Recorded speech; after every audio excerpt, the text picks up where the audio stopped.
Hey, La Maestra Loca here, and today I want to tell you about a game that is highly engaging, highly motivating, and just awesome for the world language classroom. I learned this from Keith Toda.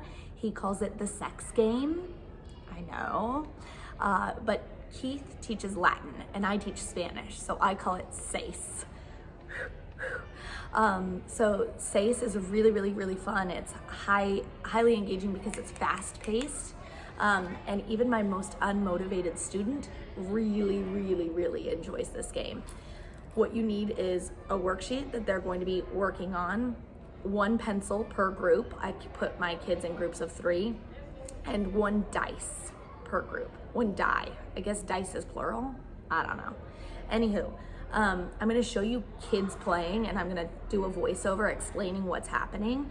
But before I do that, I want to let you know Keith wrote a blog about this that I'll link below, and that's where I really learned it from. But the one thing I've adapted is, instead of my students, when you see them working on their sheet, you're gonna notice they're not translating. It's not like, here's the Spanish and here's the English translations. I'm not having them translate. I give them a piece of text with missing elements, and they're filling in the blanks, right? So it's a cloze activity. I give them the word bank and they're filling it in, because I really wanna maximize the time that my students are reading so that they're continuing to get input to acquire, rather than just straight translation. So that's just something that I've done that I feel like maximizes the time more in my space, and really gets good bang for my buck. I love this game. I am confident your students will too. Please make sure, if you post or talk about it, to tag me so that I can hear about you using it in your classrooms. I shared this in my big March event that I had for moving through March, games to motivate and inspire in the world language classroom. And this was one of the biggest hits that people loved the most. So I can't wait to hear how you use it with your students. The following is a video of my own kids playing. I'm so excited. The first thing that is epic about this is you don't have to pre-plan grouping. You don't have to group students by level, which is beautiful. They can work with their friends. In fact, it's way more fun if they get to choose their groups.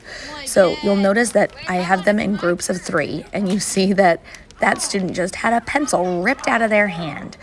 What's happening is there's one person working at a time, and the other 2 people in the group are rolling the dice trying to get a number 6. So they're taking turns rolling back and forth, taking turns rolling back and forth, taking turns rolling. And then when one person gets it, they take the pencil from the student that was working, and they get to start working on their paper. And then the other 2 students are now rolling back and forth, trying to get a 6. They keep rolling until they get that 6, but they're supposed to take turns. She just had 3 turns in a row trying to get a 6.